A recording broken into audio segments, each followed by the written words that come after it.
what you could do is emulate the person that you just called yourself and say his catchphrase. You know, I'm gifted in other ways. Okay. There you go.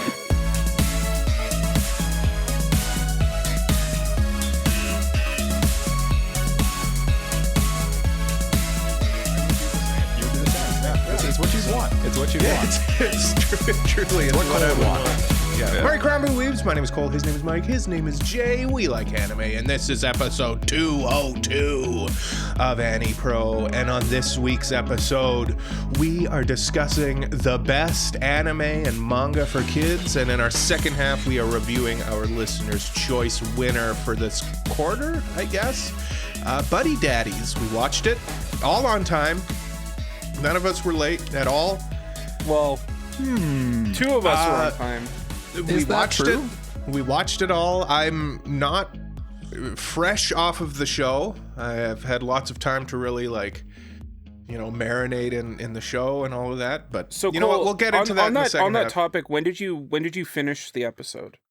I would love to discuss that, but first I just gotta do this quick stuff. You know, we're on YouTube, we're on Spotify, all of that. Leave a like, subscribe, tell a friend about us, whatever you do. It helps out the show big time.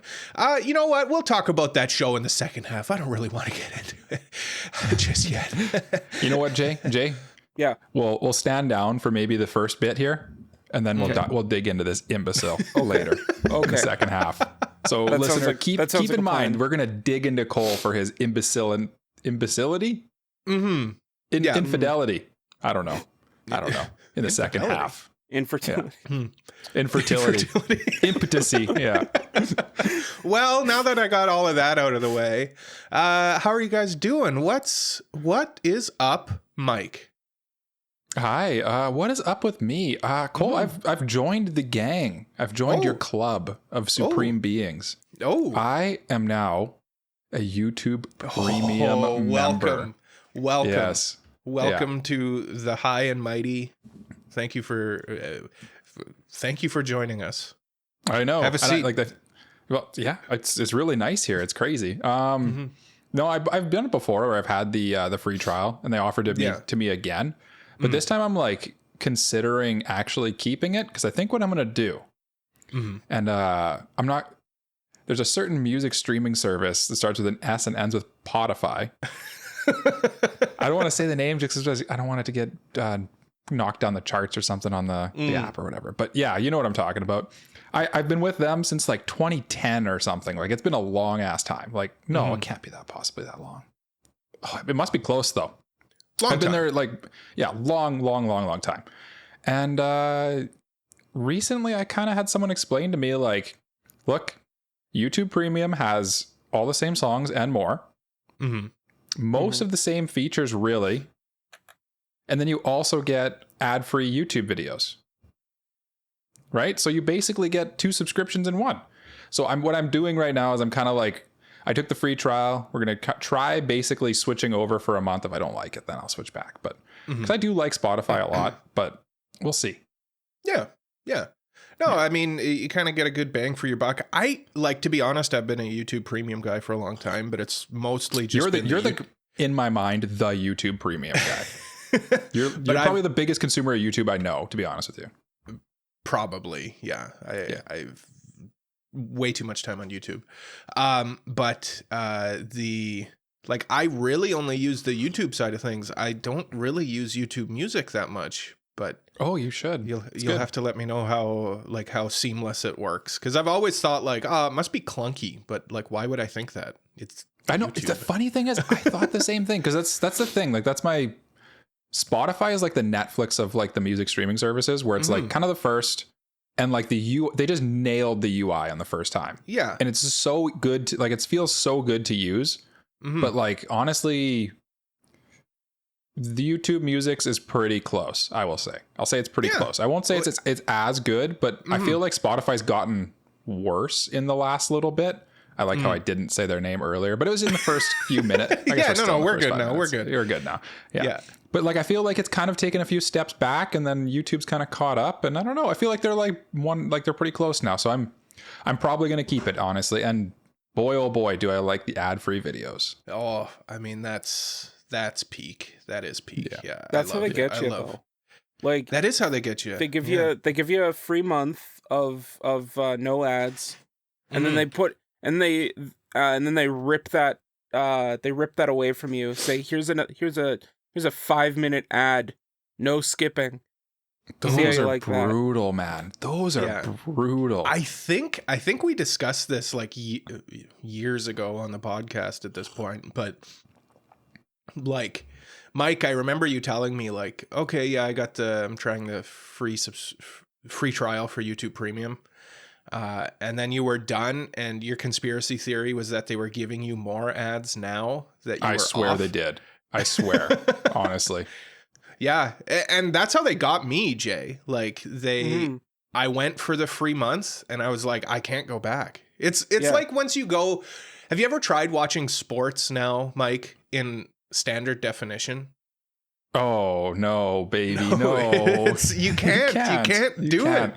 And yes, you know when I do that mostly when I go over to my dad's or my mom and dad's. And my dad has like, it's uncanny. Like I swear, like once you get over the age of 50, maybe your eyes just don't work as good or something. But like, I'm always like, I'll be watching. And then when my dad like gets up to go to the bathroom, I'll grab the remote, switch it to the HD channel. Cause they still have like cable TV. So you have to like change the channel to the HD channel. And it's like, why even give me the non-HD option? Why would you why even is have that even an option? I remember I was at my mom's once, and like, I think it was Christmas. Like, you know, NBA's on at Christmas, so we were watching basketball or something like that. My uncle was. And my mom wasn't, clearly. And it was standard def. I'm like, what are we doing here? Especially because you're a hockey guy. I don't even know how people watched hockey back in like the 1970s, where it's like... You got to follow the flow, You just imagine where the puck is. Yeah, but my uncle was like, feel the puck. My uncle's like, whatever. Like, I don't need to see the sweat on the guys. I'm like, you watch this. So I logged into my Sportsnet account on their smart TV to go to high def, and they're like, oh, this is like way better. Oh, crap. You're right. You know what the next move is for sports streaming before I segue into what's on Jay's mind? The next frontier for sports streaming is 60 FPS. That's my prediction. And like 10 years, I bet you we'll be streaming sports in 60 FPS. Because I think with sports, like movies don't need to be that. We don't want movies that. Remember when they were doing like the full, it was making people. No, because it makes you sick. Yeah, it makes you sick. But I think sports could work. The next frontier is the players are going to be wearing GoPros, and they're going to stream it directly to like VR. Oh God, that'll happen too. They'll have like a little camera on their head or whatever, like built into their helmet. And like you'll be able to like step into Patrick Mahomes' shoes as he throws the game-winning touchdown. And it's just like, you can't see anything. Yeah, it'd be terrible. I don't. But the NFL finally did put the measure. We've been saying this for years, but like they finally made it so that they don't need to use the actual chains anymore. They've gone to the future. It's like a digital reading. I'm an old man. No, you are so old. You can't replace the chains. You got to bring out the chains. Shakes fist at cloud. Yeah, it's part of the technology. experience. Oh, I hate ye. I like the idea of it, but I don't know. I like the drama of the chain gang coming out. You know, it is pretty funny. Yeah, I think the final straw was the time when the dude used like literally a piece of paper to decide if it was beyond the chains, and then they were like, "Yeah, that's the final straw, guys." It seems pretty primitive. Yeah, this is all right. We are a multi-billion-dollar company. Speaking of multi-billion-dollar, Jay, you don't have multi-billion dollars. No, but I just wanted to rub that in your face a little bit. What's on your mind? Yeah. Mark, don't worry, bullying Jay on your bingo cards, ladies and gentlemen, because yeah. Oh, don't worry. You don't have billions of dollars. Yeah, you're not Jeffrey Bezos. Oh wait, neither do I. Honestly, I feel like having billions of dollars is probably like a good thing for you. Honestly, maybe millions. Millions is good. Billions, it turns into kind of maybe a bad person. So I mean, I'd still take it. You know what? I mean, yeah. I mean, like, we're on the verge of the first trillionaire in the world, and like the things that person could buy and still have left over is staggering. You ever seen like the thing where it's like the difference between a million and a billion, and put into like seconds or whatever? I'll look it up while Jay continues. But Yeah. But what's on my mind was the question that was asked to me, posed to me. And I would talk about Yote, but here's the thing: I actually haven't played it that much. I'm surprised how like we were talking off air. You said like, oh, I just got to the northern region. I'm like, oh, I'm well past that. But I have a crippling video game addiction. So you do stuff. Here's the thing: apparently. when you go from like a small amount of work where like you have more time to play video games to a larger amount of work. Where like if you start playing for like an hour and you don't want to stop, it's like having to put the controller down is crushing. Yeah, it's much easier to not play at all because then you're not going to be tempted to like keep going. I honestly know, Jay. I'm here with you on that because like especially like now that I have a kid too, like it's like I don't decide when I stop playing. So I need to play games that I can just like put down at a moment's notice and just, okay, I guess my time's up now. I guess my time's up. Yeah. Yeah. I get that. Yeah. That's why I don't usually play before work. That's a evening thing when I get home. That'd be tough. Yeah. Well, like, I mean, the thing about playing in the evening is like, I also have to go to bed at some point and at a decent hour so I can be up. He says, sadly. True. I also have to sleep. Yeah. Well, I don't think I've ever actually said sleep. this on the podcast, but like I'm the kind of person who like if I didn't have to sleep, like if a person didn't have to sleep to feel rested, that like my life would be so much better. Well, boy, let me tell you, there are some things you can take that'll just keep you going, Jay. Have you heard of crack cocaine, Jay? I mean, yes, but I've also heard that it ruins a life, and I don't want that. I mean, pros and cons. Yeah, pros and cons here, right? You got to weigh your but options. I mean, like no sleep with no drawbacks. So you would take that pill, is what you're saying? Is you would choose never to sleep again? If there were no drawbacks, yeah. If there was a drawback, then, I mean, then most people would take that pill. Yeah, I don't think anyone would turn that down. Like, I enjoy sleep, but not because like I enjoy the process of sleep. I enjoy the relief of sleep. Yeah. You know? Yeah. Like if you're tired, like it feels good to go to bed. Mm-hmm. Or the counter side where like a good night's sleep feels real good. Mm-hmm. Yeah. But if you don't need it, like, if you don't need that, then like there wouldn't be any reason like. You know what I'm trying to say? Like, there's no like inherent. I completely agree. Yeah, one of the most stressful things is having to go to sleep to be up early, but like not being able to. Mm-hmm. Oh, yeah. Right? Oh, that's terrible. And like, I don't know if you guys have ever had this. You probably have. I feel like this is a common thing where like you're trying to sleep and then like you keep checking your clock as like, okay, what time is it? And you're calculating in your head like, okay, if I fall asleep right this second, I have this amount of time to sleep before I have to be up. And like which is the last thing you should be doing because it's the worst thing to do. Yeah. It's just like keeping your brain going, right? Yeah. So don't do that. Don't do that. Pro tip from Cole. Just don't look at the clock. Yeah. And don't calculate it because you're just stressing yourself out. Yeah. Yeah. Do you guys have any like tricks for sleeping? Because I have one that usually works for me when I'm like in that mindset where like I have a tough time falling asleep. It's like a modification on the counting sleep a little bit, or counting sheep, sorry. What I do is you count backwards from like 10, for example. And then you just like name a random, I got this from TikTok, by the way. You basically, so I'll give you an example here. You go in your mind, 10, sheep, 9, coffee cup, 8, car. And you just like kind of like let your brain just like, you know how to do the counting down. So you're focusing on that. And then you also have to focus on like coming up with a random thing.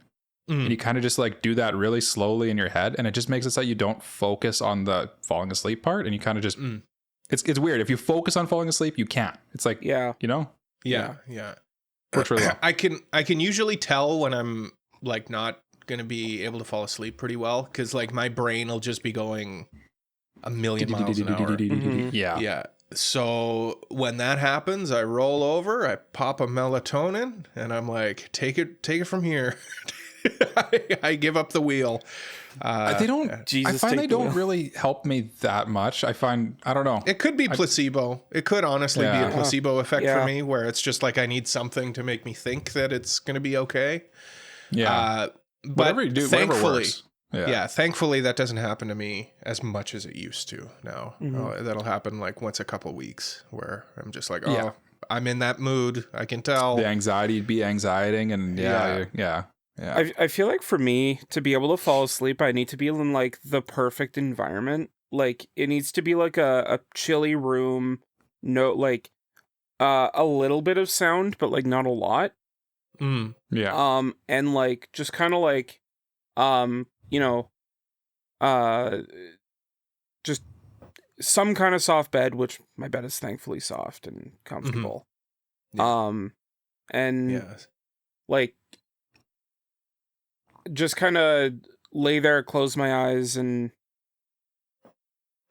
let it. I have actually tried to sleep like that before. It doesn't work. Are you a back sleeper? I'm not a back sleeper. I'm a side sleeper. Yeah. Back sleepers, I don't know about that. I don't know about that anymore. Jeez. Yeah. I don't know. It's weird. If I walk in on somebody sleeping on their back, I think they're dead. I think they have a leaf. They have a leaf on their face, and like they keep like.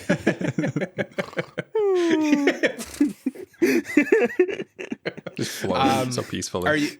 Do you guys sleep with a fan? No. Yeah. I have to because my room is like a sauna during the summer. So if I don't have a fan going, I'm like literally sweating in my bed. Yeah. No, my fan's for noise. Like Jay said, I need some white noise in my room. Otherwise it's too, I don't know. I have been thinking about the white noise machine a bit. I do think that'd be a good thing. Yeah. But my fan has been on in my bedroom for the past like 3 years. It's tired. Yep. Oh, it's tired. Oh yeah. It doesn't shut off ever. I turn my fan off when I leave. That's actually a good thing, though. Like when I leave my room or leave the house. No, it's always on. It's on right now. I can hear it. Yeah. Calling to me. Sleep, Cole. Sleep. Yeah. Finish your shows on time.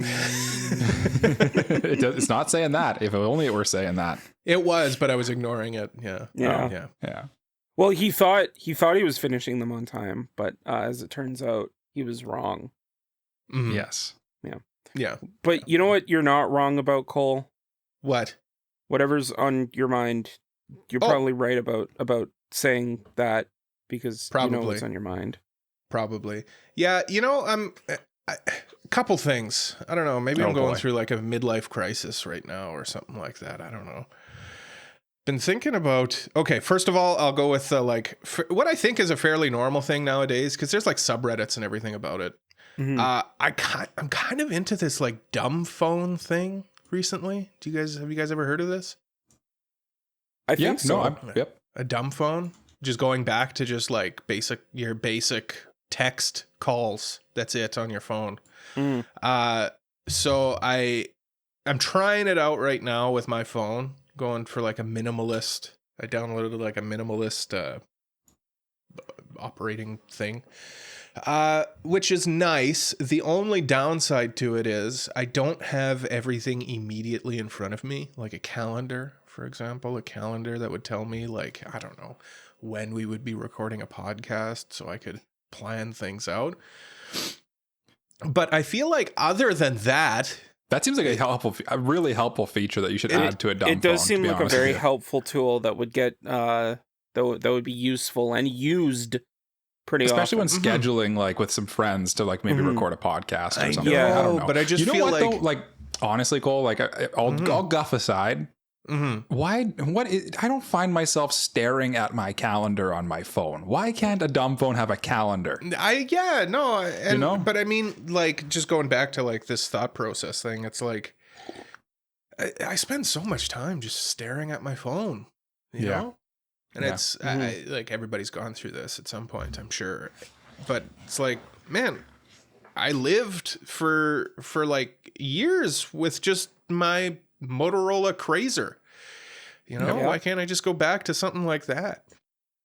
I don't know. I miss it. I miss that. So I'm thinking, I'm playing with that idea and just kind of having like, you know, I've still got Discord and stuff on my computer. So I'd have to check in on that every day on my computer instead. But, you know, why do I need to be like constantly connected to, you know, social media and stuff like that? My friend's been doing something very similar to you, Cole. But instead of like having a minimalist operating system on his phone, he has his phone in black and white.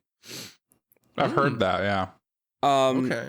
So like on TikTok, yeah. It doesn't like stimulate the same excitement that you would if your phone was in color, because it just looks bland and boring. Yeah, it's like less stimulating, so you're like less likely to keep like locked on it. Huh. I'm gonna try that. Cole's like, I'm gonna get Discord back, but it's gonna be black and white. I'm gonna get it back, but like it'll just be in black and white. I still have everything on my phone. It's just not immediately in front of me. Like the operating system I have, I can basically just have like my texts. Yeah. My I think I have Discord on my homepage just because like I do use that to communicate. And then like my banking app. But the black and white though, that might be a move. That might be a move, Jay. I'm gonna suggest you add your calendar to that list too. Just a thought. You know what I can do for you? I can actually hook you up, Cole. I'll just modify the calendar thing so they send you a notification when the thing's like an hour away or something. Well, that wouldn't have helped today, but yeah. We need an hour and Mike, a half. here's the thing though, you'll modify it so you get it, or so Cole gets it, and then Cole will find a way to like mute it so he doesn't get the This is annoying. Yeah, he'll thwart me. Like everything I do is annoying to Mr. Cole here, so. Well, you know what? Give me a break. This has happened once. This happened once. No. Okay, fine. I guess I'll continue down this whirlpool of you're not allowed. You're not getting away this time, Cole. Yeah. We've got you right where we want you, bastard. Yeah. The other thing I've been thinking about. We got you for 3 minutes. You got me for about an hour. You got me for about 2 hours. Of playtime. I'm out of here. Going back to my staring at a wall because that's all I have for me now. The other thing I've been thinking about recently, and this is pure midlife crisis. I'm like, kind of want to get my motorcycle license. Oh God, yeah, he is. You know? He is going through a crisis. Yeah, no. I'm gonna be real though, Cole. I've been thinking about trying to get a motorcycle license for a while. Well, you got to get your license first. Yeah, but I want a motorcycle. Well, you know, like not even scooter. You don't need a license for a scooter.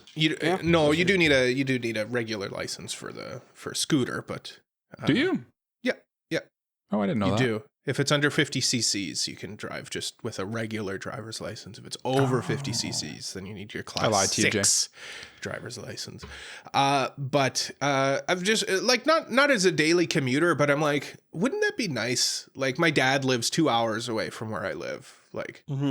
It'd be cool. Like I go out there every couple months or something like that. Be like in the summer, just hop on a bike and rip it out there. Like I've thought about it before, and I just keep like, I almost like have this like self-control aspect to it, where it's like, no, I'll kill myself on a motorcycle.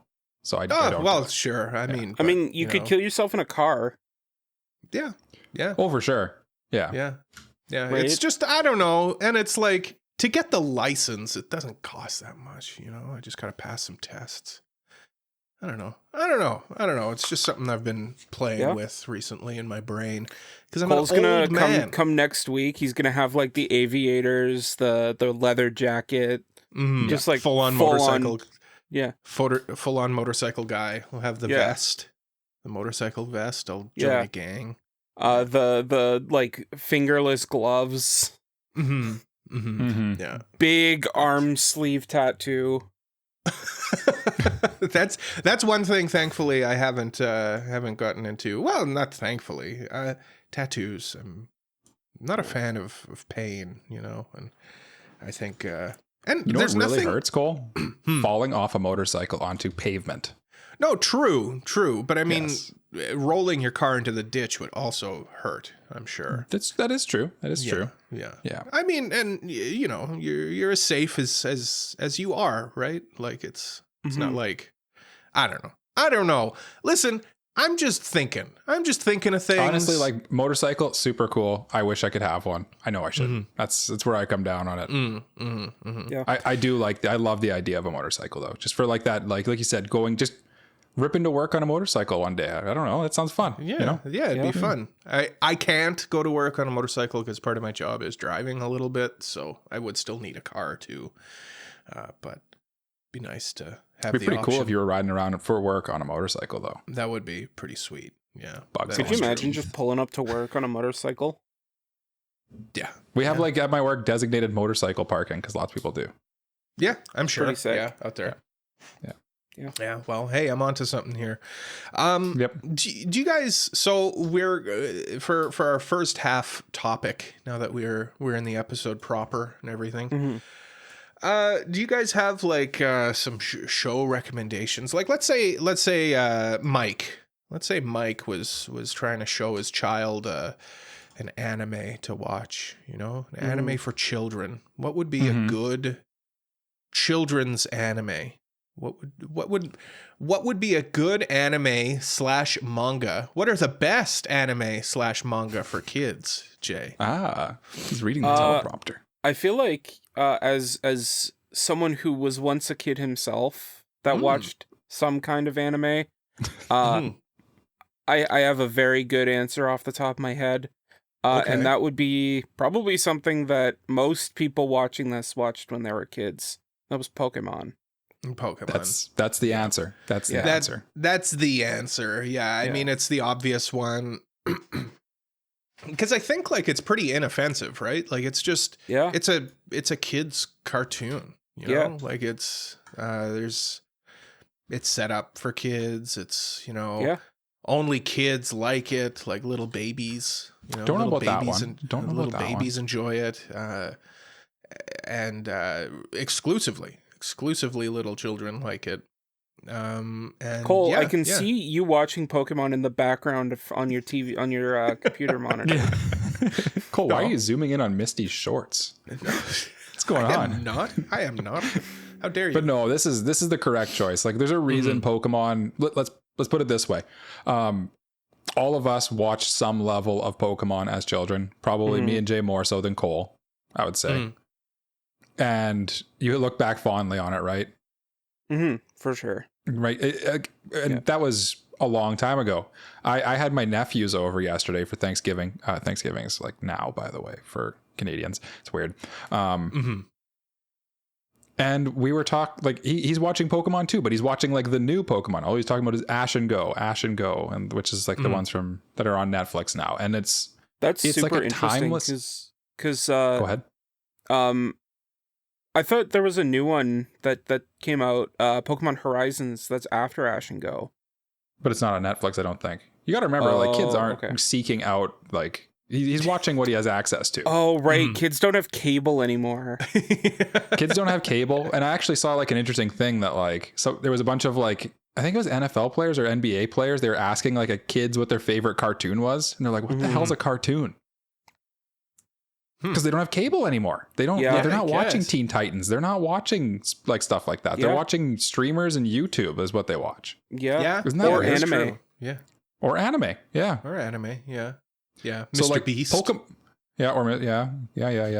or just Skibbity Toilet or whatever the hell else they're watching. We talked about this during the K-pop Demon Hunters review. And that like the people who did that movie did a study, and most kids watch what like 20-year-olds watch. They watch what 20-year-old. I almost said 20-year-olds. Oh, that hurts me. They watch what like the people just like the most trendy people in the world. The people the world really cares about are like young 20-somethings, right? That's what the marketing world revolves around. And yeah, like everybody watches whatever they think is cool. Is kind of how it works. Yeah.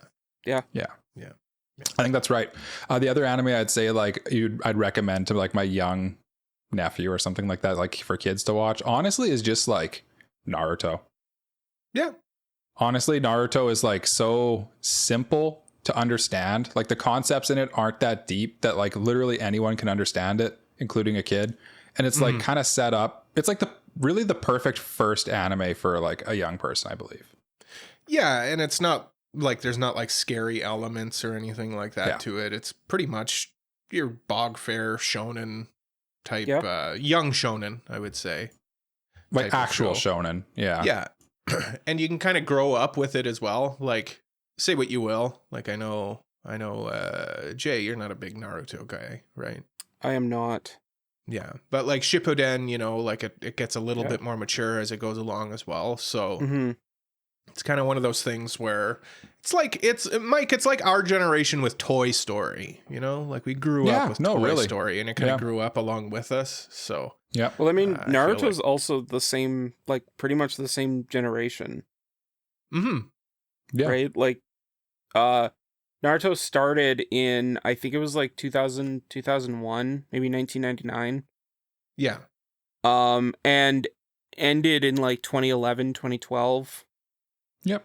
But like at the same time, it's not like if I'm recommending Naruto to my, like, let's say I'm recommending my nephew or whatever, he's not caring that they came out in 1999. Oh, no. That's not what I'm saying. I'm just like saying like, there's a weird parallel though. You're like, right. It saying like, oh, it's like Toy Story. Well, like they kind of came out around the same time. It was out at the same time. Yeah. I'm just same saying with Pokemon, like, right?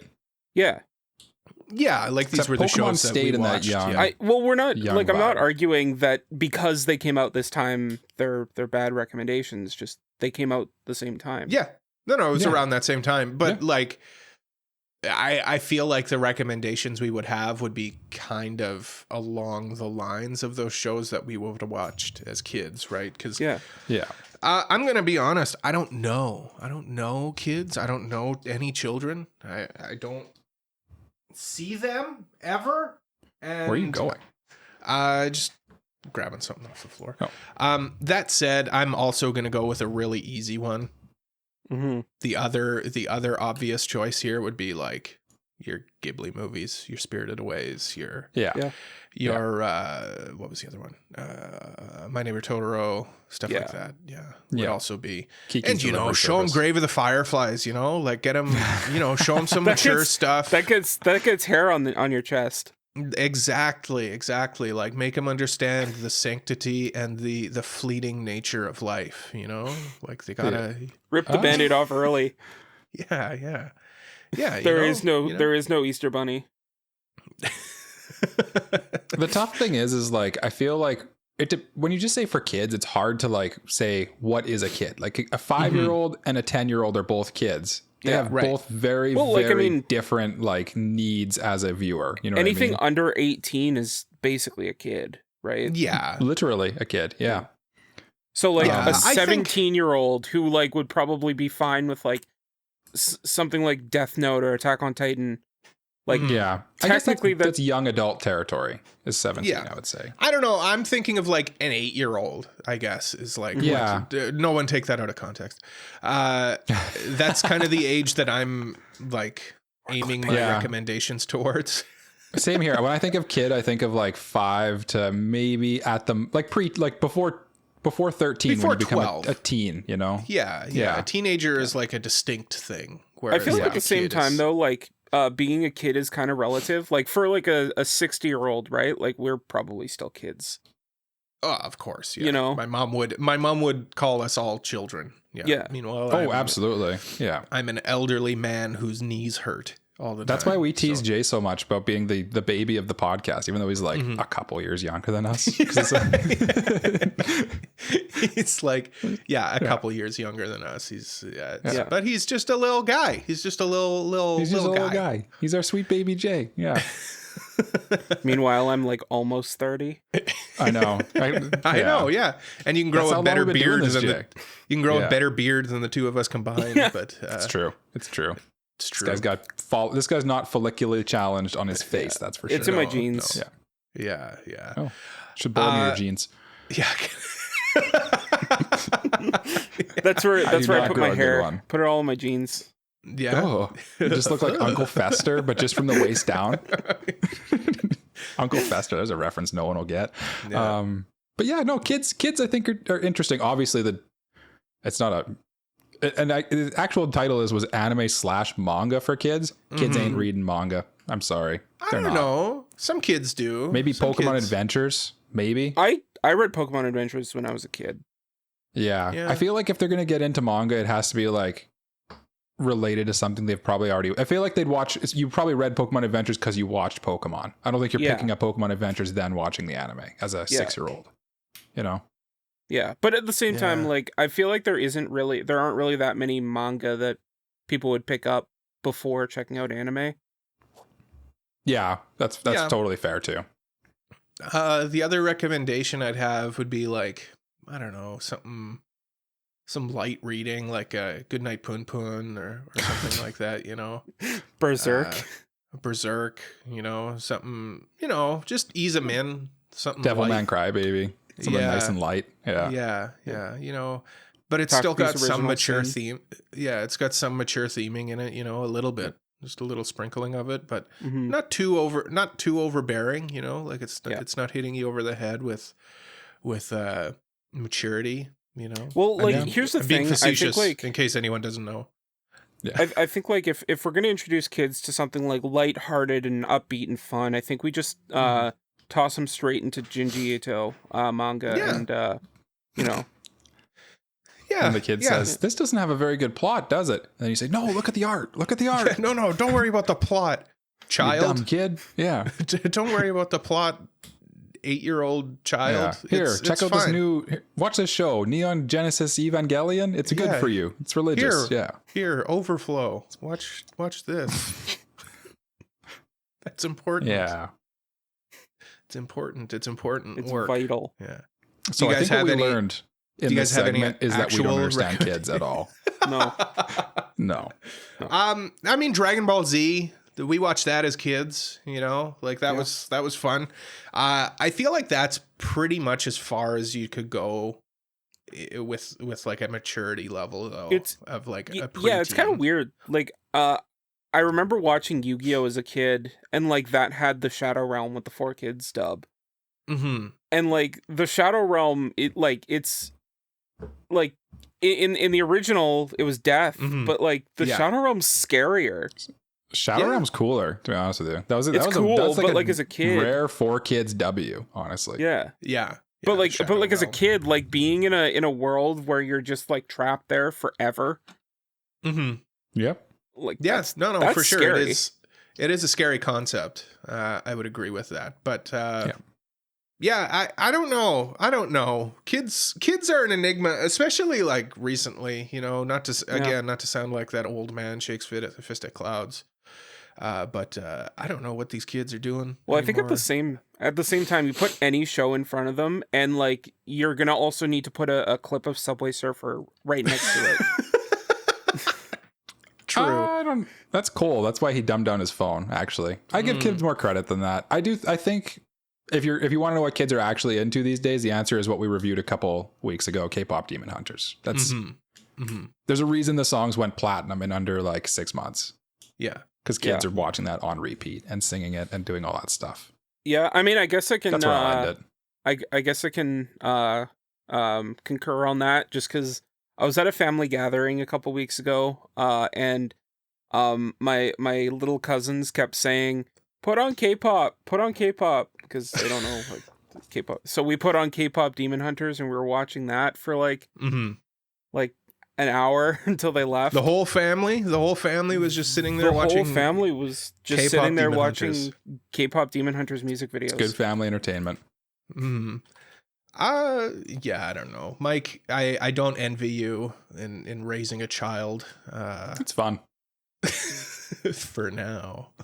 Right now she likes Sesame Street mostly. She looks at TV and just says Elmo, and then you know what she wants. Yeah. She wants Elmo. Or there's actually this new character in Sesame Street called Abby that I was not familiar with Abby before. I've heard that name. I've heard of Abby. Yeah, she's a little fairy. She's like Elmo's it's basically like the Elmo and Abby show. They're like the two mains. Yeah, I mean Elmo always was the most popular Sesame Street character. But sure. Like Elmo's actually Big Bird anymore. Elmo's a surprisingly recent addition to Sesame Street as well. He's not like an original. Yeah. Well, not that recent. 1980 was when he started. But like Sesame Street's been on for what? Since the 60s, 1969. Yeah, 1969. Nice. But where's the elephant guy? What was that elephant's name? I Big don't Bird's know. for imaginary friend. Snuffleupagus? Snuffleupagus. Thank you, Jay. Thank you. Where's he? Where's Snuffleupagus? What about Where Oscar the is- Grouch? Snuffleupagus is in the shadow realm now. He's in the shadow. Jay sent him there. What about Oscar the Grouch. Cookie Monster? The Cookie Oscar Monster. comes in. Yeah, Cookie Monster comes on. Yeah, Big Bird Yeah. too. Okay, that's good. Yeah, I'm glad And I always they're mix still up there. the Muppets. I've melded the Muppets and Sesame Street together in my mind sometimes. Well, I think the Muppets used to be on Sesame Street. Like I know Kermit the Bert Frog and Ernie. was. Oh, really? Okay. I Yeah, didn't Bert know and that. Ernie were Sesame Streets. Yeah. Sesame Street Yeah. things. Yeah, those were Yeah. on there. I used to have a Bert and an Ernie doll when I was Oh, nice. a child, 16. Had one. You carry them with you to school every day. Guys, I think that brings us out of our children's recommendation segment. Thankfully, oh God, we've really shown our age here, gentlemen. Yeah. But you know what? Who understood we've kids got- the best? Let us know. Yeah. If you're a You know kid what? No. watching this, yeah. Actually, please let us know what Yeah. kids, what you think. What are your kids into? Yeah, Or- what? Yeah. Or if you're a kid, what are you into right now? Mhm, Wait, hold yeah. on. Don't take that out of And- context. Yeah, anime wise, I think we're specifying. But we are reviewing a show in the second half, which brings us to the last order of business here for this half, which would be our recommendations, because Mhm. our current block of reviews is done. We have no more anime reviews Mhm. on the docket, so now we've got to come up with 3 new reviews to do for the next 3 months. Oh no. Yeah, I know. Are we gonna do them all at once, or are we gonna kind of space split 'em these up. out? Split them up. Yeah. Okay. We'll go in traditional AniPro order here. So I'll start us off. I will lead the way bravely, bravely go where no man has gone before. And that place is to a show that it's been ongoing for quite a while. It's a show that I've watched that I've kind of thought about revisiting again recently due to my playing of Ghost of Yotei. I feel like it's inspired me a little bit here with this recommendation. And I remember having a decent time watching it, but now I think I want to try again with this show. And this show is the first season, thankfully. Only 1 season, guys. We're not doing all 5 seasons of this. Golden Kamuy. Golden Kamuy is my suggestion. So that'll be our next anime review after today. So look forward to that. You now have homework. You have a whole month to watch it. Try not to watch it all in one day. I don't recommend How many it. episodes is the first season? 12. I don't even know. 12? single Okay. core. Yeah, single Yeah. core. So It's one that's been on my plan to watch for like a long time. So I'm kind of into I feel this like one. you'll a little like bit. it, Mike. Honestly. I'm sure Yeah. I will. It looks like It's- something I'd like. Yeah. It's cool. It's a comedy. Like I would say, it's quite heavy comedic. You wouldn't think it would be, but it is. Mhm. And it's kind of that turn of the century era. Like the main character fought in the Russo-Japanese War, and he meets up with this Ainu girl, and they go on an adventure of some sort. Hilarities ensue. Hilarities ensue. Yeah, Yeah. very unique sense of humor to the show as well. So Mhm. I'm looking forward to getting your guys' opinion. Jay, you've watched this show. Oh right? yeah. Yeah. Yeah. Yeah. Yeah. So Jay and I have. Mike hasn't, but it's been a while since I have. So I've only seen season 1, to be clear. yeah, me too. So that is my nomination for our next review, and we will reveal the next nomination when we come back. When we come back, we're also reviewing Buddy Daddies. Buddy Daddies. Buddy Daddies. Yeah, I watched it. Let's go to break.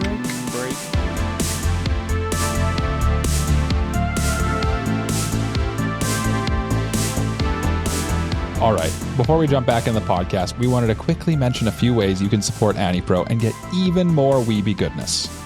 First, our Patreon. Want early access to the episodes? Boom. Monthly bonus episodes? You got it. Plus, your generous support on Patreon helps us cover the cost of producing the podcast.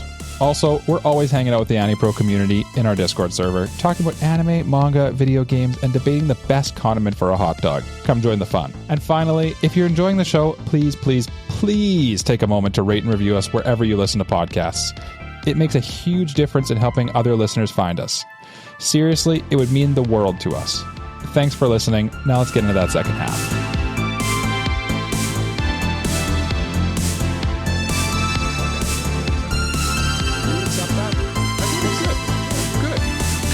Welcome back to the AniPro podcast. I'm your host, Mike. I'm here with Cole and Jay, and we like anime. And today, hi. You already know, we're halfway through the episode. Duh.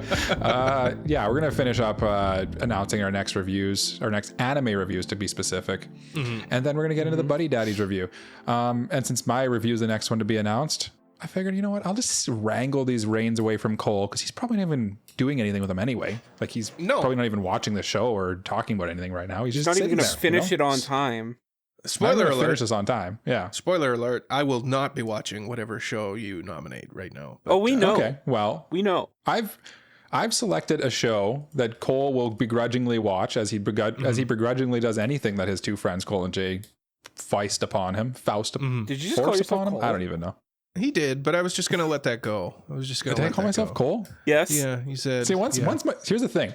I can either think or talk. I can't do both. I can't do both. Well, it doesn't what work. you could do is emulate the person that you just called yourself and say his catchphrase. Mm-hmm. I'm gifted in other ways. Okay, there you go. I'm gifted in other ways. But I'm gonna, how I'm gonna gift us. I'm gonna gift us with our next show here, and our next show after we review Golden Kamuy at Cole's behest, we will be reviewing a show that has been on my plan to watch since literally probably day one of my anime resurgence, and just somehow I've never watched it, and it's a huge touchstone show that I'm looking forward to how we react to it because I think. We all have I think Jay and Cole might have already perused this one a little bit, but I've selected Elfen Lied from oh God, when is Elfen Lied from? That's an oldie. I'm going to say early 2000s, I'm going to say. Jay? 2004. I didn't even get time to guess. I want to say it's one of those ones is it controversial the right word, or is it just thought-provoking? People have different reactions to it. I would say. Is the word, yeah. It has a reputation. There you go. Yes. It's infamous. Infamous. Yes. There's the word I'm looking for. Yes. I would say, now again, I have watched this show, much like Golden Kamuy, but it's also been a long time. And I remember thinking when I watched it, this show gets maybe a little ragged on a little too much. I don't think it's as bad as its reputation. So to be clear, as I think it's one of those shows kind of sort of online where people rag on it a lot, but when you look at it, it's still sitting at a 7.8 on IMDb. It's still well regarded despite everyone when you talk about it, they're like, oh God, Elfen Lied. Yeah, and I don't but get people that like response. it. So and the other thing we'll talk about it when we actually review it. Yeah. But you guys have to watch all 13 episodes of Elfen Lied with me. Now, Jay. Together? Yeah, we can watch it together. Let's spend 4 hours together. We can hold hands. Yeah. Now, Jay, I think it's about time that we get into the mind of a Jay. That's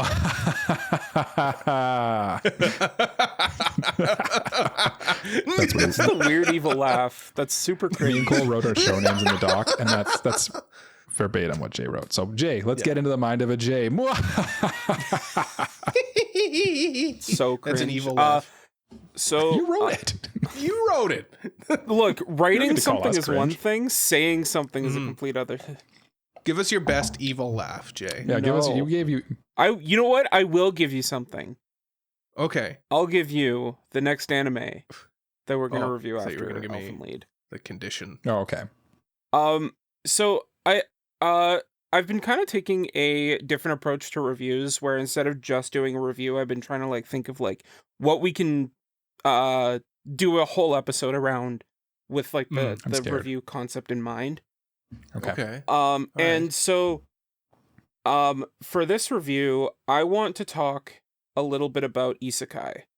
because Okay. a lot of the time we rag on isekai and just kind of say like it's all a very vast majority of it is slop, and a lot of the time when isekai get like when a new isekai is on the horizon, people will look at it and go, yeah, it's probably gonna be shit.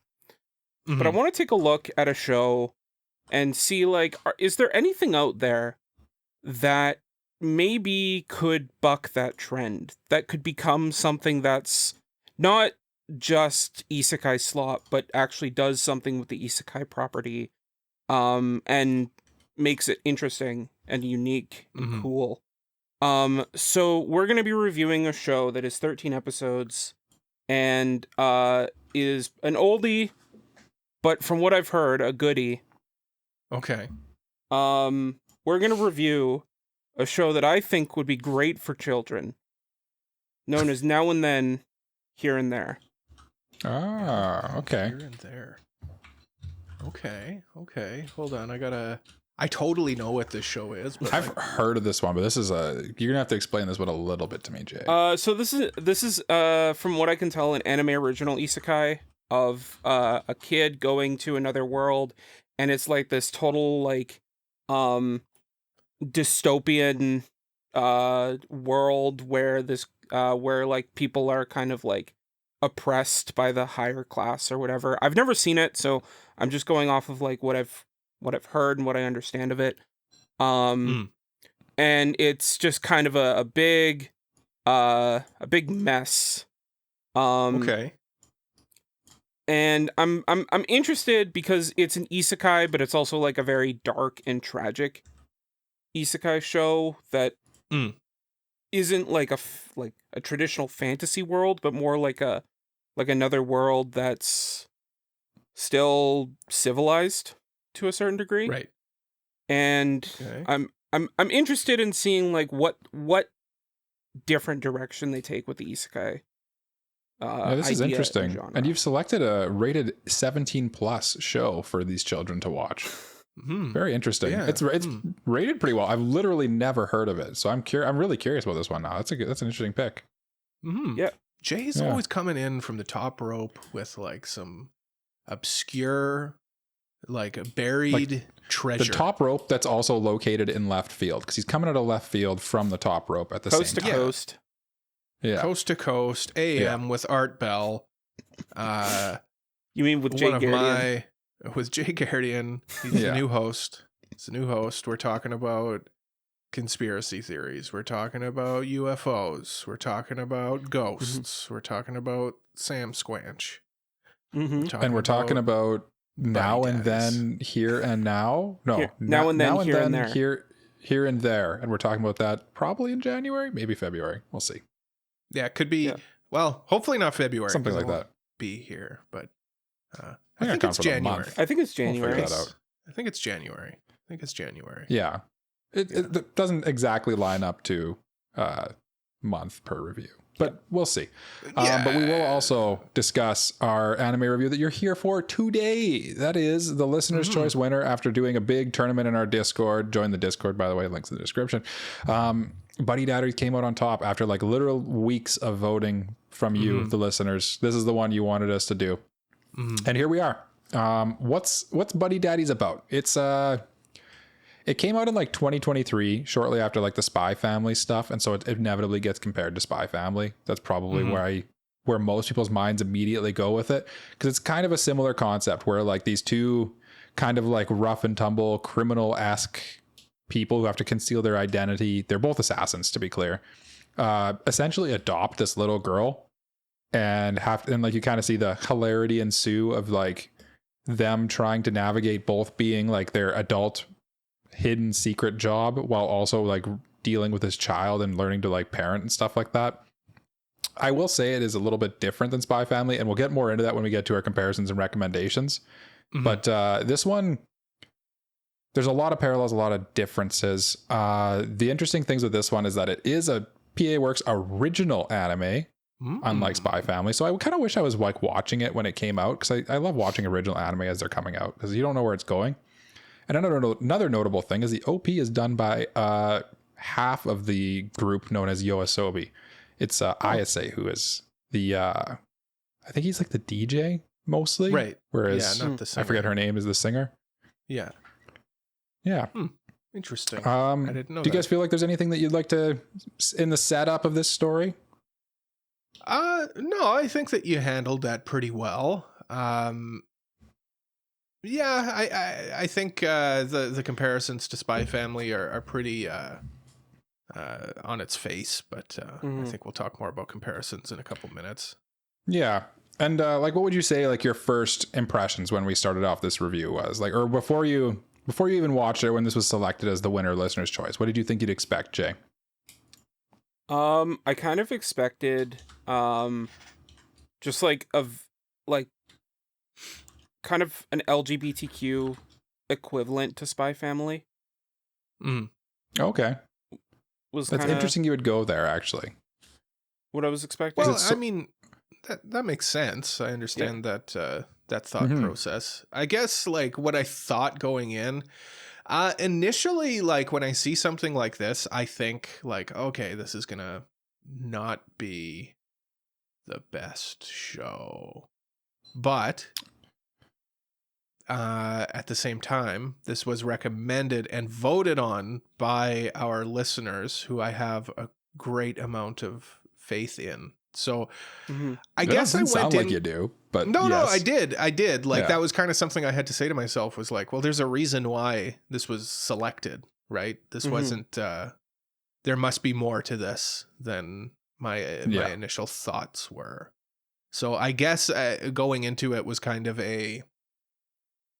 I was kind of having to do like double think a little bit. Like my personal thoughts were like, okay, I'm not really that interested in it, but like there must be something to it that people are forcing me to watch. Because it like pretty resoundingly won, actually, like surprisingly dominantly. Like there was a lot of people who were like, this is what you should watch, which is interesting. And that's kind of about where I came in this one too. Is like I heard people say it was good and I heard it was popular. I probably never would have watched it if it weren't for this review, for what it's worth. Kind of in that same vein. And I just thought it was like basically like a lesser version of Spy Family when I came into it, I would say. Yeah. Now, since I've kind of broken the seal on this a little bit, but like this thing it came out a year after Spy Family. So a lot of people when this came out inevitably were like, it's just a Spy Family ripoff, right? Like that's your inevitable reaction to it. And every review and everything when I was doing research of like this review is the first thing that they all mentioned is like they somehow compare it to Spy Family and give their take on it. So I thought it would be kind of like good before we go deeper into the recommendations and stuff. We just deal with the big one, right? Just get it out of the way.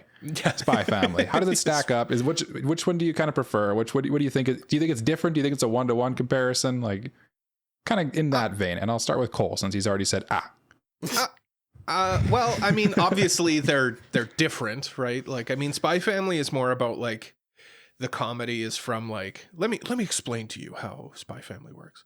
The comedy comes from them all trying to be, secretive, right? Between all three of them. They all have, all three of the members of the family have like a secret, where it's like their life that they have isn't really something that's secret to each other. They just kind of keep it from the child because it's a child and the child. But even still, like, it's not like she doesn't know anything because she's been involved in it, right? Yeah, but like she's pretty ignorant to like what's actually happening. Yeah. Right. Yeah. She's very much like a 4-year-old. She kind of just Like the recommendations between the two is like, I think it's pretty surface level. Like once you actually get into the nitty-gritty of it, I don't think that they're really that similar. That's where I was going to come at it too. I'm curious if Jay is kind of also on the same page. A little bit. Like I think like Cole was saying, there are some surface level things like people who have like a very underground job taking care of a kid, very, very similar to Spy Family, but like this kind of approaches that idea more earnestly, and it's more the main focus of the piece, whereas Spy Family kind of just has it there, and then there's like another thing that makes it more, I want to say complex, but I don't mean that as like Spy Family's better. I just mean like it's more complex, is like there's a lot more going on. Yeah. I kind of agree with that a little bit. I think the big difference to me is like Spy Family, and this is why I think they're like actually very different shows, to be honest with you, is Spy Family's like, they're in that situation, but the show is kind of about a bunch of other stuff. Like they go through these little arcs, and like you almost forget that they're like an adopted family for a lot of the time. Whereas this one, the whole point of the show is that they're this found family, and like how navigating with this found family directly conflicts with their line of work. Right? It's a lot more concentrated in its messaging, I think. And I think that's really what drives it home, is like, because like Spy Family would spend arcs at a time, like several episodes going through this little silly arc or whatever, and at the end of the day everything's all good and they're all getting their stars or whatever. But this is not afraid to this just tells like a nice succinct story, maybe too succinct, we'll get into that, but that it kind of just gets in, gets out, and it just has this one running through line through it. I think they're quite different though, is I guess the to put it in a very succinct way. I would agree with what you said. Like Spy Family has this element, but it's about something else, where this is just that's what it's about. The whole point. Yeah. Like Spy Family wouldn't be you couldn't make it into a movie. I feel like you could make like a Cliff Notes version of this for sure, into a movie, and it would work quite well. Spy Family's too meandering, I think. It's too much going on. But I mean, like that's just the source material, an element of the source material, right? Spy Family is a long running, ongoing manga, where it's telling a story, A to B. And that's kind of the benefit of it being an original, right? It doesn't have any source material to go off of, so like it's working off of the runtime that it has. Right. Which I kind of liked, actually. Is there any other comparisons or recommendations that you guys have for this one, Jay? I had a weird one. I don't know if either of you guys got this impression from it, but while I was watching it, I kind of thought like this really felt like a Shinichiro Watanabe piece. Just from like the action and music, it just kind of felt very Watanabe-esque. Okay. Like the guy who did Cowboy Bebop? Yeah.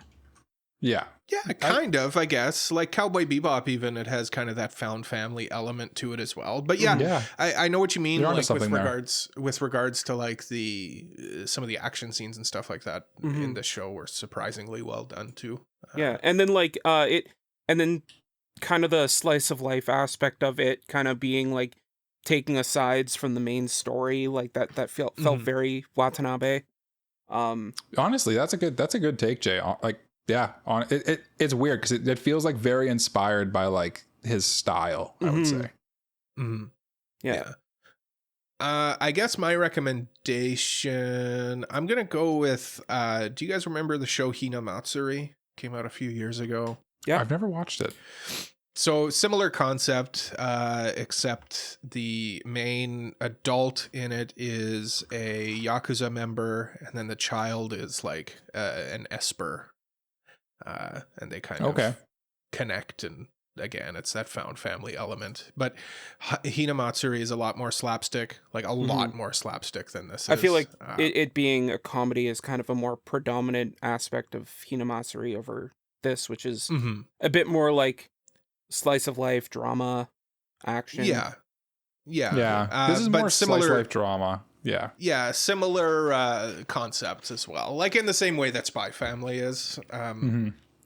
Yeah, that would be my comparison. Yeah. And kind of like you said with that one, we're like going back to Spy Family.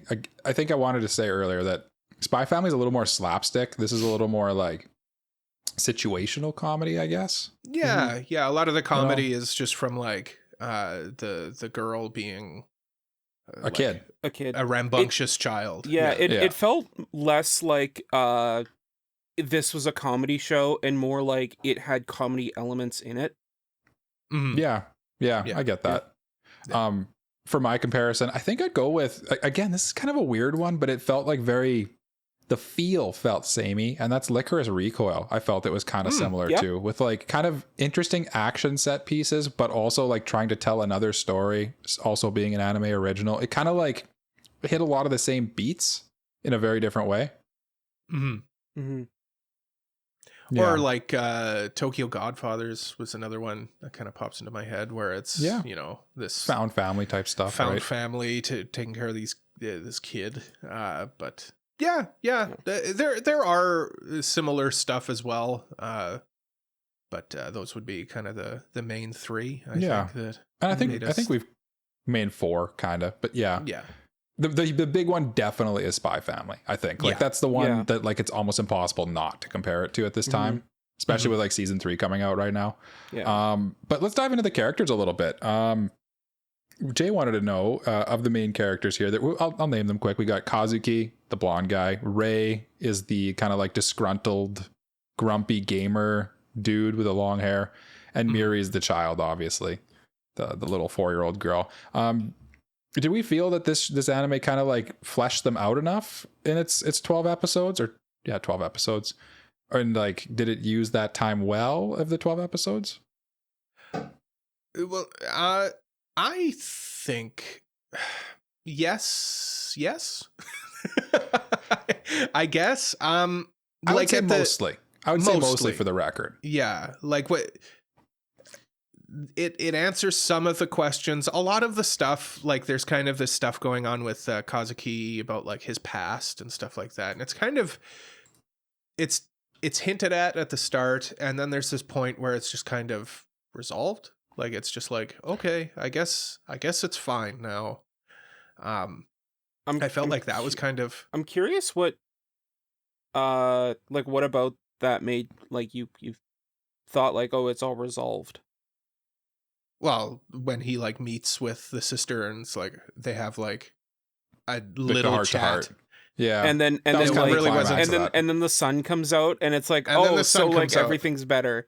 So everything's fine. That's supposed to literally okay. I didn't think that like it was like, oh, everything's resolved, but more like it strengthened his motivation a little bit. I guess. I looked at it as like kind of like if you deal with any kind of like mental illness type thing, it never really, because they sort of didn't really say it, like it wasn't very blatant, but they sort of revealed like these characters are like kind of mentally unwell because of what their lives have done and got to that point. And I kind of looked at it as like, yeah, he like had renewed strength. He was recovered from his moment of weakness and went back. Is kind of how I saw that arc ending. And they had like that moment multiple times for different characters in this. I will say though, I feel like almost of the three there's really the girl, the Miri, was kind of one note as like a 4-year-old.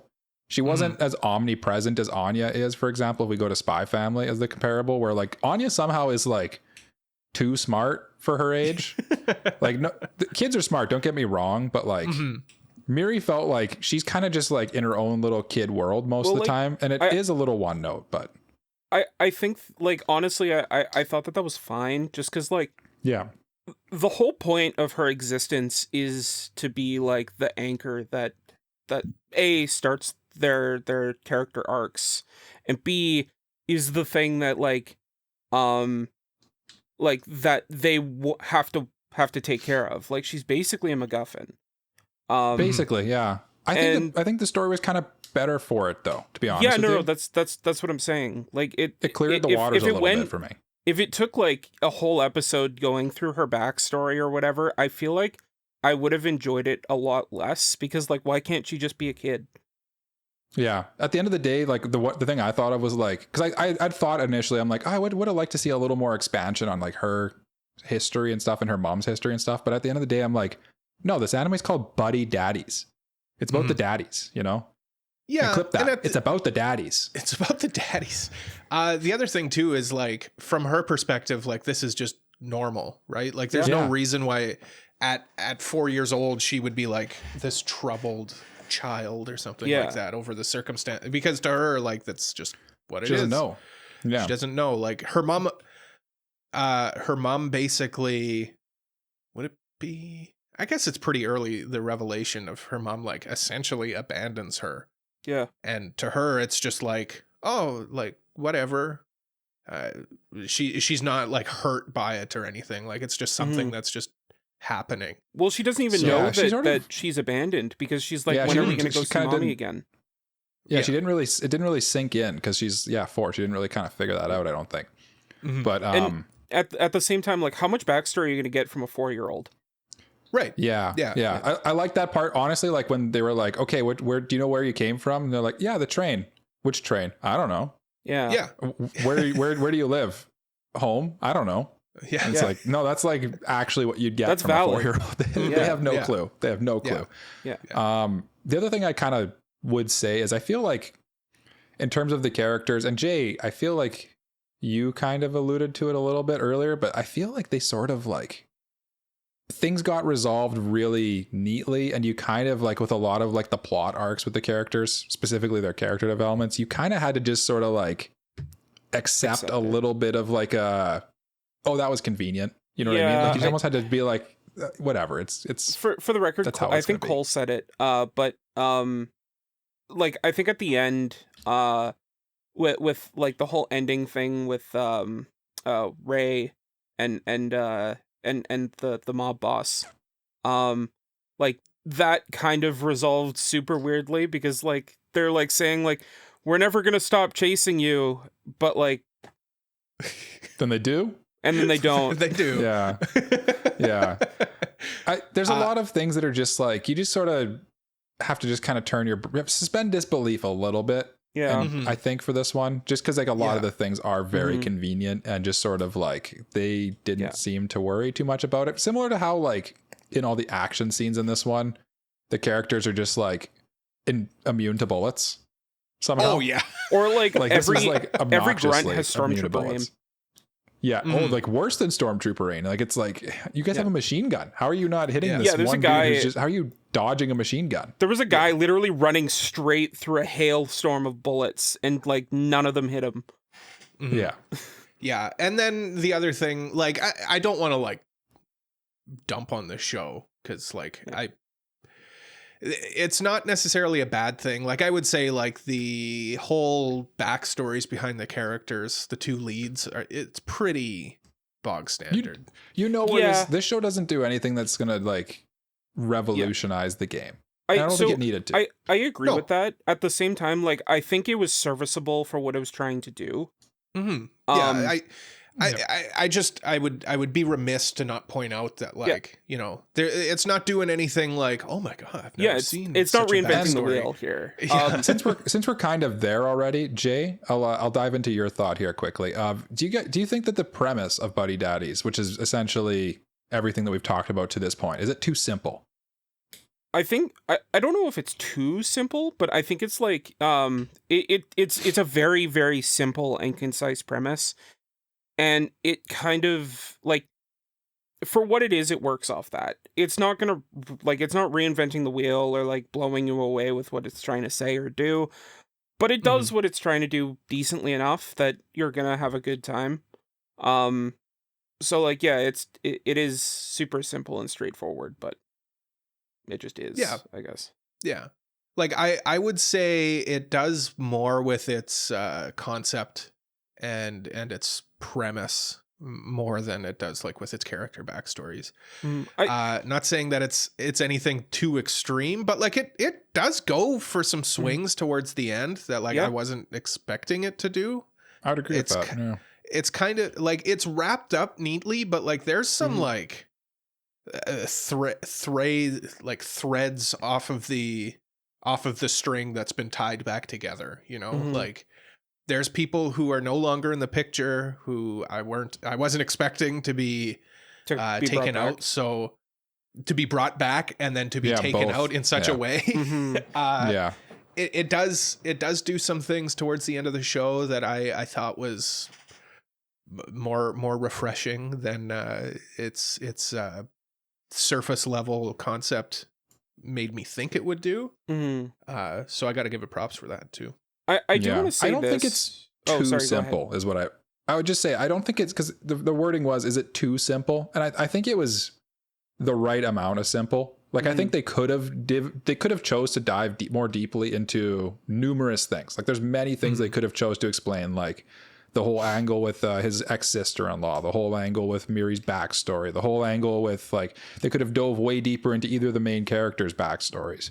But instead they kind of chose to just tell a fun story more than delving deep into the lore of everything. And I kind of appreciated that about it, I would say. I think it made it better by not getting bogged down. It probably would have been worse off, and I feel like the pacing would have been way off for it too. It left you wanting more, which is never a bad thing, I think. Like, I would love a sequel to this that's just a backstory on like Kazuki's backstory. Like, it's just a flashback on his backstory. It's funny because I thought of a sequel too, and I was like, I would love a sequel where they're like, oh, we got to get back in the game now as like John Wick old style, vets, like John Wick style. I think that'd be funny. I could see like a movie or something like that, or like a Liam Neeson Taken or something. I don't know. We gotta do like one last job. Yeah.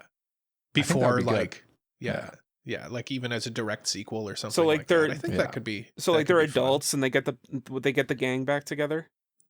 No, not even necessarily that. Like it could take place even like immediately after the show wraps up, you know? Like I'm trying not to say, you know, there's a point the show stops and then there's another point. It ends at a very obvious like, all right, there's not a sequel coming. Yeah. Right. Yeah. But like you could do something in between. You could do something in between there, I think. Where like you could have like, oh, we got one last job, you know. We could talk about that maybe off air. I did want to touch a little bit more on character because there was one last thing I just wanted to say, and that's like, for me, I felt like Miri was a little bit of like the linchpin of this entire story. Like if she was annoying, or if she was like not likable, or like if this was like a gender swap thing and the kid was like a big pervert and just like touching her two mommies or whatever. I feel like this show would have been not as enjoyable as it was. Yeah. I did see some reviews of like where some people found Miri kind of annoying. I didn't find her annoying personally. So no, I didn't. Yeah. I found her like maybe a 4-year-old kid. Yeah, maybe I'm getting old. That's really how I felt. Maybe I'm getting old now, but like no, I didn't find her annoying. Like I just found myself like kind of smiling at like her antics. Yeah. Like her like pulling all of the like games off the shelf or something like that. Like, yeah, okay, it could be annoying, but like if you put it in the context of her being like a little kid. Yeah. Then like as someone with a little kid, I can tell like it just felt like the people who wrote her as a character have had little kids. And it's funny that you mentioned that, Cole, because you see all these manga behind me. There's nothing my daughter loves more than coming here. And if I don't close the door to this room, they're all on the floor. All the ones she can reach, because that's what kids do. It's kind of annoying, but it's also kind of charming. Like, but like they don't mean any harm. They're just like having fun. They're just a kid. Yeah. And how she says like "Gomen Nasai" every time, like she's apologizing, you know. So it's funny. Like she's adorable about it. Yeah. No, I really liked her, and I'm like the biggest grump in the world, but I enjoyed her antics. She felt like a real kid, and that made it more endearing. Jay also has another point here. How well do you guys feel that this kind of showcased the work-life balance of having a toddler under your care? Cole, how do you feel? Is this realistic to what it's like to have a toddler living under your roof? Well, I don't have a toddler. I do have a cat, though. See, you don't have a toddler, but you were a toddler. I was a toddler, and I was probably a very bad one too. No, I mean, I like this. I like the sense of them, like, you know, when you have a kid, Mike. I don't know if you're aware of this. You kind of you're learning, educate right? me. Yeah, you're learning, right? You're learning about like how to balance that life. Whereas they get it just dumped on them, right? They have no idea what they're doing. Like, well, like at the start, they literally just like say, like take her home and say, "Okay, stay." Yeah, and then they leave. The concept of like I a laughed daycare. so hard when they left her like alone in that first episode. They're like, "Oh, she'll entertain herself," and they come back to a destroyed house. I was like, "Yep, that would happen." Or them just dumping the snacks on the table and thinking like, that would be good. This will keep her quiet. Yeah. She just runs after them. But like two guys who didn't have kids at all or anything would like think that. Yeah. You know? No, like, and that's what I mean. Like they think of her like a pet. Mm-hmm. Yeah.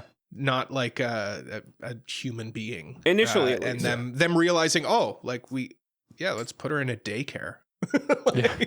Why was that not like the first move? But yeah, no, I think it shows kind of the stress of it, but then it goes from that stressful element to the joyous part, I guess. That's also I don't know, Mike, you're the one with a kid. That's also the thing that for me like separated it from Spy Family, where like Spy Family is just like, yeah, they send Anya to school and that's kind of it, whereas like this, they had to like find the right daycare for her, like get her enrolled, fill out the paperwork. It felt like it was written by someone who has a kid, which is probably like the benefit of not having this based on a manga, because I bet you like there's people who like the mangaka is probably a guy sitting alone somewhere, you know. This felt like it was written by a cast of people who have kids. And yeah, like Jay, that stuff really like grounded the story, like having them like search for a daycare and be like, oh, what was the thing? What do you mean they need things for daycare? And then it was like, there's an episode where like they had to like run away from the job they were doing because their kid like had a fever or something. They're like, oh, you got to come pick up your kid. And it's like, I guess I just got to drop everything and go do that, you know? Or like they had a job coming up and they were all ready to do it, and then daycare was closed because of a virus outbreak. It's like you guys said, it's fun and also kind of captures like the chaos of it all, I think. But speaking of chaos, this anime has like many hats. It's got action, comedy, slice of life, drama. I'm probably missing one too. There's probably another hat in there somewhere, that maybe a fedora. What do you guys feel like it did best, and what did it not do well, if any? Like, what are you guys feeling about that? Jay, you look like you have thoughts. I feel like for best, the show handled its drama pretty well.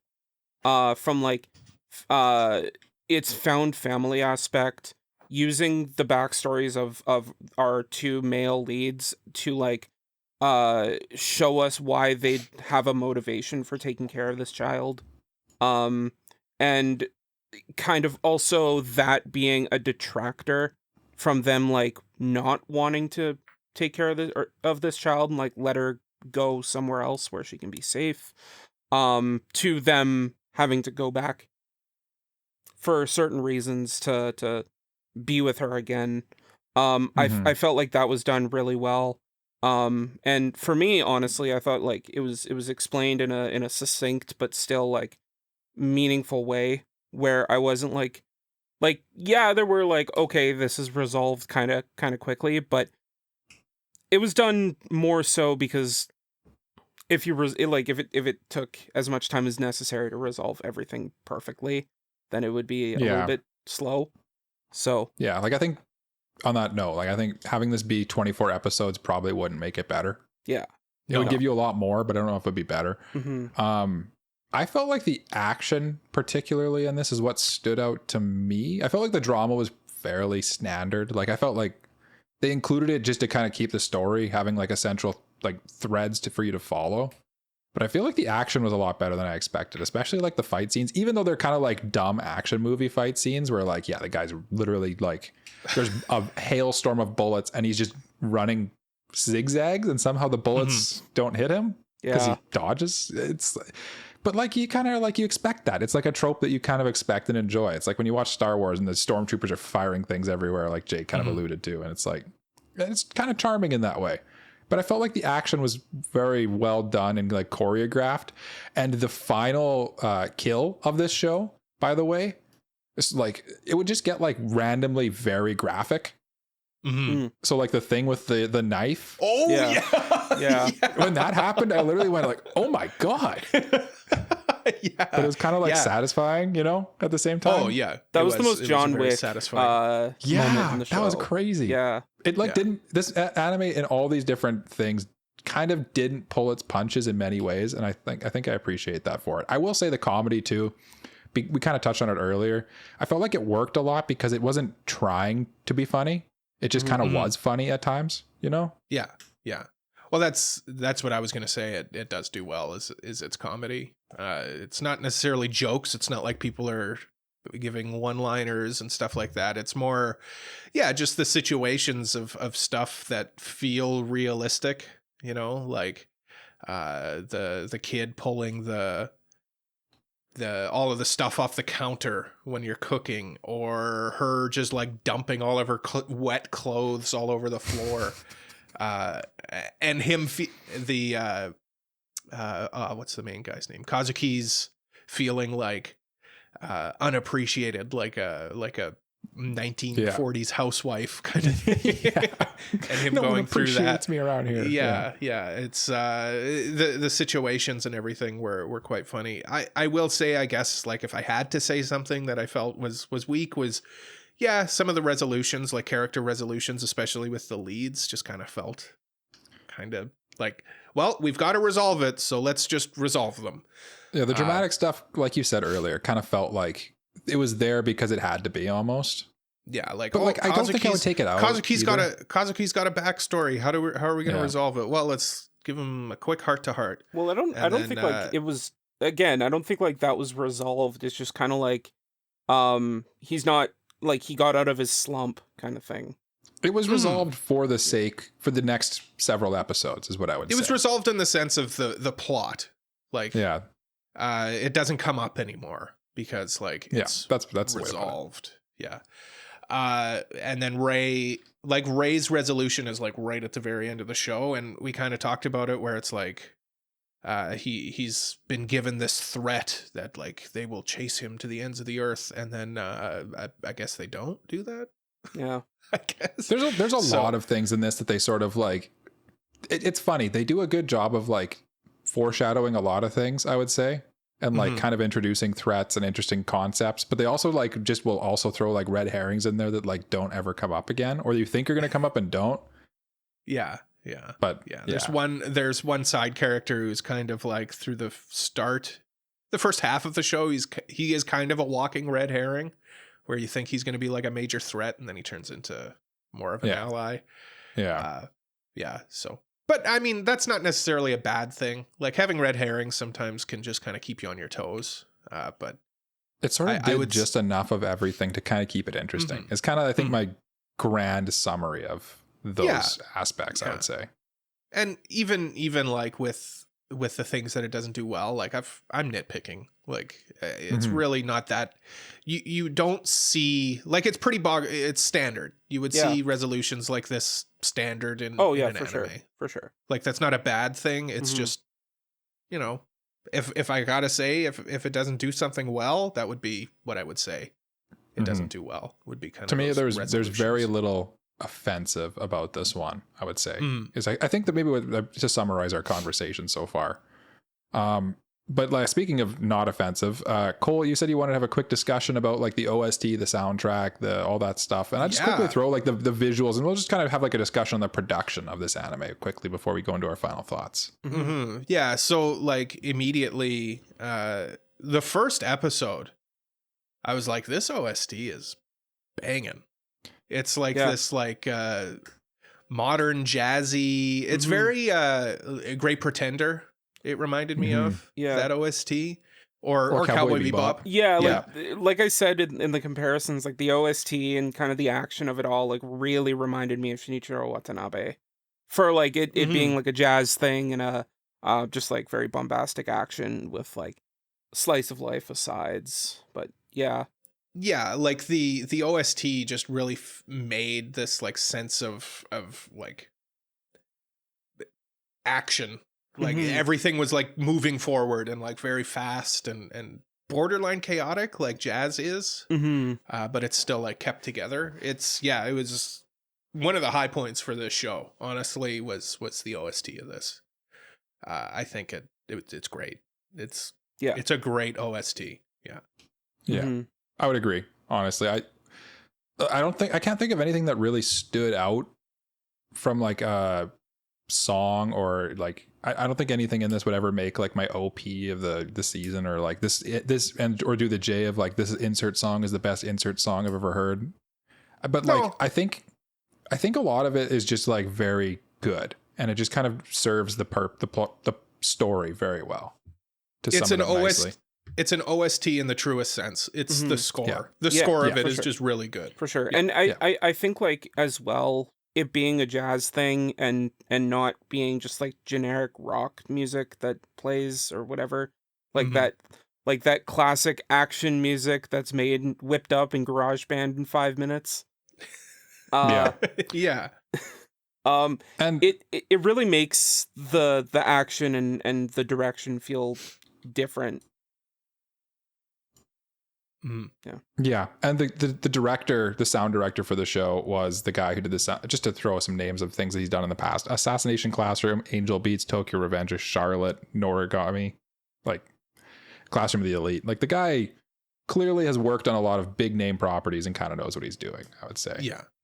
So visually, also a pretty, I don't want to say like impressive, because like it didn't do anything like crazy visually or directorially from like that standpoint, but I feel like it was like more than serviceable, like a very like 8 out of 10 visually. I think the thing that I like the most about the visuals is the coloring, which we don't really ever talk about in anime, but like the colors in the show are so vibrant and like bright and alive that like everything popped in this show. It kind of felt like, you know how like when you're like a kid everything's kind of brighter and more vibrant.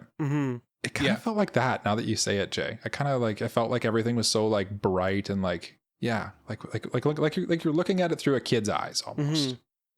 Yeah, and I mean, like the show didn't really have to go crazy with its visuals. It had a few really good action scenes. There's one kind of hand-to-hand fight that two characters have that I thought was really well done.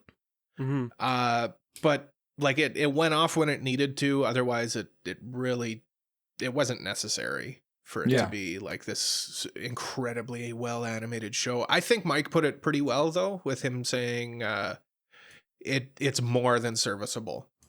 Like it could get away with just being fine, but it went for good. You know, like there's a distinction there. Yeah, good bordering on very good at times, I would say, when it needed it. Yeah. And with that, we've hit the final thoughts and ratings, guys. So, cool. Jay gets to go first. Okay. Yeah. Okay. Tell us your thoughts. Yeah, my final thoughts. You know that episode of SpongeBob where SpongeBob and Patrick come across a baby clam and they take care of it as like parents? I don't remember that episode. I don't. No. Sure. Okay, well, for those of you listening at home that know what I'm talking about, that's this show. That's this. That's this. No, this show is a lot of fun, and like I feel like for the most part, if Miri wasn't likable as she was, this show wouldn't work as well, because like she makes you love her just as much as the two dads loved her in the show. So like you sympathize with them and see why they would want to change and go straight, basically. So to speak. I like the coloring in the show, and the music as well was really cool. And had pretty decent action with like character depth that like well like not new or reinventive, was still serviceable and like drew me into them and why they wanted to take care of Mary in the first place. And yeah, I liked it. Maybe not loved it, but it was good and I would consider it. Yeah. That means I go next.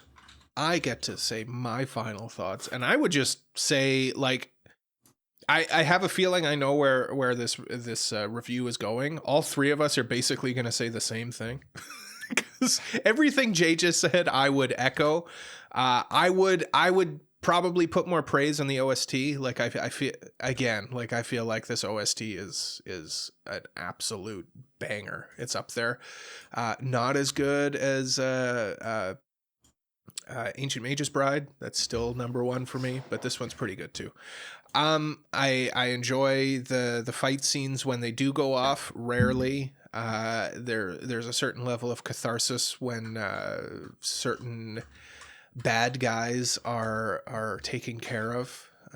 Which, by the way, that one bad guy is basically the Terminator. I know. Or RoboCop. Or RoboCop. He was very menacing, and his end state was a very satisfying moment. But yeah, I would say I agree with everything Jay said. So right click, copy, paste. I'm also going. Yeah, I'm also going consider it as well. Pretty good show. I enjoyed it. I am surprised though. I'm just going to address the elephant in the room. You guys, I told you guys to really razz me about I forgot to finishing this on time. Yeah. Well, I mean, in the end. So you admit that you didn't finish it on time, is what you're telling me. Oh, I'm fully aware. I'm not arguing that. Well, you denied it earlier on the episode, so now I finally get to. You finally get to. I don't think I did. You did. I think you're crazy. I think you did. I think you lied to us, and you will be paying reparations for this crime to us in the form of one sandwich. One smoked meat sandwich with a schmatz of mustard and a lovely pickle. I'll take a meatball sub, actually. Oh, a meatball sub. Yeah. I don't think it's worth that much. Mike, I don't know, man. You made me. I got up at 7:30 this morning to finish this show. Yeah, that's you right. did not have to get up. Well, I got up at 8. I started watching at 8. I had it prepared. I was like, okay, I'll get this done by noon, and then we'll record this evening. If only we weren't recording at 10. Yeah. Anyway, my final thoughts, and I'll wrap her up here.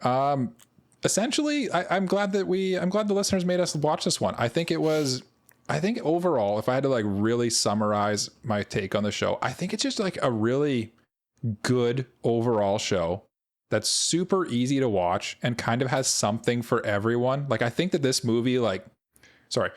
show, if it were a live action movie and it hit the theaters, I think like it actually would have a good chance of like, if you just show this to anyone, I think there's enough here that actually it's an easy enough story to follow. There's enough going on. It's not too complicated, but it's not too boring. I think that pretty much anyone can watch this and get some enjoyment about it. And it's like, it's done well enough from a production standpoint. It's PA Works. They know what they're doing with these anime originals. They're like one of the only studios that consistently puts out originals these days. And you got to support that a little bit. The only thing I kind of wasn't, I appreciated that it had like the two daddies aspect to it. I was hoping it would go a little more of the route Jay mentioned earlier of having a little bit more like LGBTQ stuff going on.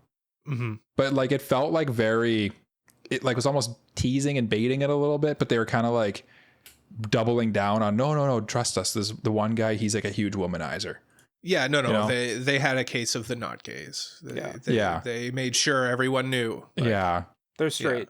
I kind of wish they would have committed a little bit, or just not. Anyway, that's just a nitpick. But I think that for 9.5 people out of 10, I think you're going to watch this and I think you're going to enjoy it. I think you're gonna have a good time, and I definitely did. I would go a little step further than you guys. I would say that I wouldn't even just say consider it. I would even say this tickled my jimmies watching this one, because it was just a delight. It was a delight to watch. It's not changing my life view. It's not changing my world or anything, but it's a delight. I'm glad we watched it. Very good. Very good. Mike, can you hand me the reins back, please? Yeah, here, Cole. Here, take these. Thank you. Thanks. Yeah. Hold on, I see some writing on those reins. It says, hold on, let me just get out my reading glasses here. It says, Cole, next time, finish the show on time. Weird. Oh, you know what? Actually, for that, so I take those reins back. Here, Jay, here's the reins. You get to finish the show instead of Cole as punishment. All right, go. We're in the horse-drawn chariot. Finish the show, Jay. Thank you so much for watching this or listening to this episode of AniPro. I never get the chance to end these, so I am going to stumble through this very quickly. We have some manga reviews coming up, like Journey Home After School, that is the first 1 trillion chapters, followed by Ichi the Witch, that is chapters 1 to 25, and the entirety of Black Torch, that is the first 19 chapters. We also have some anime reviews coming up. That will be Golden Kamui, followed by Elfen Lied, and then Now and Then, Here and There. After that will be our next listener's choice, which we will get going eventually. We'll find that out We'll then. figure something out. We'll figure that out. It's not what one of us wrote in the doc here, though, of Overflow the animation. That's not going to happen. But when you do get to voting, why don't you consider supporting us on Patreon? That way you will get an extra vote as well as many other perks, and it really helps out the show. Including these lovely patrons that already have done so, such as Mr. Family Guy 36, Elijah Wood, Braindead B-Dog, Peach, Frama, Kratos, Just Mugmug, Uncle of Light, Zaffron, Mexi, and Genus26. Thank you so much for supporting us. You can also follow us on social media. That is at AniProPod. Like, review, subscribe. Give us 5 stars. Tell a friend all about us. It really helps out the show. I think that's everything. Well done, Jay. I'm proud of you.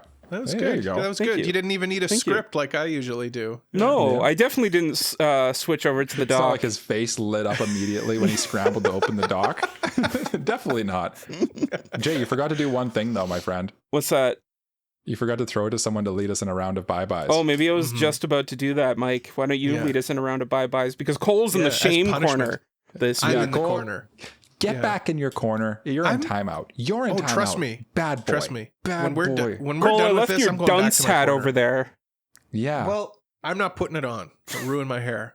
I'm going to put it on. I'm going to put it on for you so I can finish. And since I'm finishing, I'm going to go ahead. Do not come. I'm going to come.